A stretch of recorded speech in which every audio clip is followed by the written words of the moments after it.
नमस्कार फ्रेंड, कैसे हैं आप लोग। उम्मीद करते हैं अच्छे होंगे। स्वागत है आप सबका डेली बेसिक नॉलेज में। और आज का क्लास है बहुत इंटरेस्टिंग। आज की क्लास में हम सिर्फ आप लोगों को 6 प्रश्न बताएंगे और 6 प्रश्नों का व्याख्या एक्सप्लेन अच्छे से करके पूरा मतलब प्रश्नों का हल जो रहेगा वो पूरा एक्सप्लेन करके रहेगा, आपको अच्छे से समझ में आ जाएगा। तो क्लास के लास्ट तक बने रहिएगा और पसंद आए तो लाइक शेयर सब्सक्राइब जरूर करिएगा। मैं काफ़ी दिन के बाद क्लास ले रही हूँ, अब कंटिन्यू क्लास लेती रहूँगी क्योंकि बीच में हम लोग कहीं शिफ्ट हो रहे थे। पहले जहाँ रहते थे वहाँ नेटवर्क नहीं रहता था, इस वजह से हम वीडियो अपलोड नहीं कर पाते थे। लेकिन अब शिफ्टिंग हो गई है, सारा सामान वामान शिफ्ट करने में काफ़ी टाइम लगा। तो नाउ चलिए स्टार्ट करते हैं। आज का क्लास हमारा ये होगा 6 महत्वपूर्ण प्रश्नों का हल। 6 महत्वपूर्ण बहुत ही महत्वपूर्ण प्रश्न है और इसका हल मैं एक्सप्लेन करके बताऊंगी।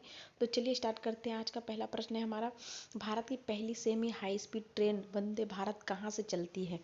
भारत की पहली semi high speed train Vande Bharat कहाँ से चलती है। उत्तर है वाराणसी से नई दिल्ली के मध्य। वाराणसी से नई दिल्ली के मध्य।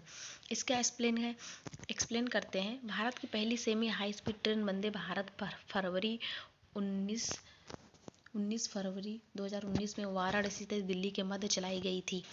इस ट्रेन में ट्रेन 18 के नाम से भी जाना जाता है।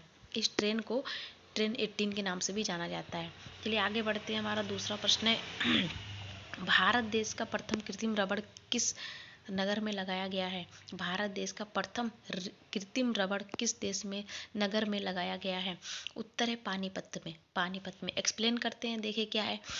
देश का पहला कृत्रिम रबड़ संयंत्र हरियाणा के पानीपत में लगाया गया।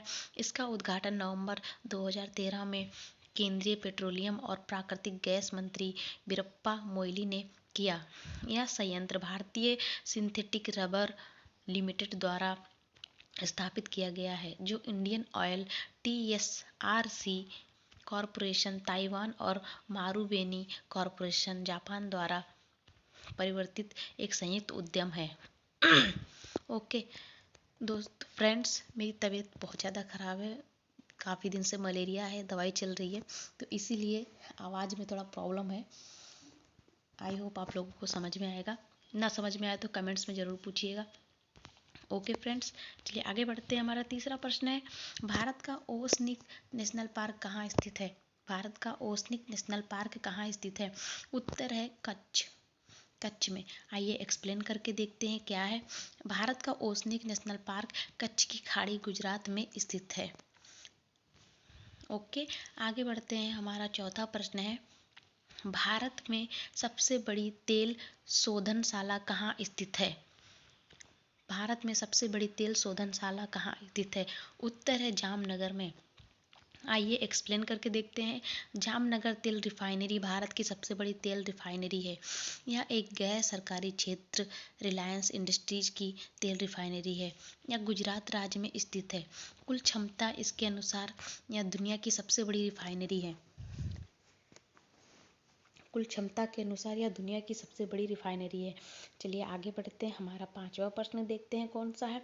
भारत का कौन सा राज्य सर्वाधिक लंबी तट रेखा वाला राज्य है। वो तो सभी को पता है, गुजरात राज्य है ना। उत्तर है गुजरात राज्य। एक्सप्लेन करके देखते हैं क्या है। भारत की सबसे लंबी तटीय रेखा वाला राज्य गुजरात है। गुजरात की 1600 किलोमीटर लंबी समुद्र तट रेखा है। 1600 किलोमीटर लंबी समुद्र तट रेखा है। आंध्र प्रदेश की तट रेखा की लंबाई 974 किलोमीटर की कुल लंबाई के साथ दूसरी सबसे लंबी समुद्र तट रेखा वाला राज्य है। आंध्र प्रदेश दूसरी सबसे लंबी समुद्र तट वाला रेखा राज्य है, ठीक है। तथा तमिलनाडु देश का तीसरा सबसे बड़ा समुद्री तटीय रेखा वाला राज्य है। इसमें 3 अलग अलग दिया हुआ है। पहला है गुजरात, दूसरा है आंध्र प्रदेश, तीसरा है तमिलनाडु। ओके फ्रेंड्स, चलिए आगे बढ़ते हैं। हमारा छठवां और लास्ट प्रश्न है आज का। सेल समूह में कौन भारत में अधिकतम मात्रा में कोयला प्रदान करता है। सेल समूह में कौन भारत में अधिकतम मात्रा में कोयला प्रदान करता है। उत्तर है गोंडवाना समूह। उत्तर है गोंडवाना समूह। एक्सप्लेन करके क्या है इसमें। भारत में पाया जाने वाला 98% कोयला गोंडवाना कम की चट्टानों में ही पाया जाता है। गोंडवाना क्रम की चट्टानों में मुख्यतः बिटू मिनोस कोयला पाया जाता है। इन चट्टानों का निर्माण कार्बोनीफारस से जुरासिक काल के बीच हुआ था।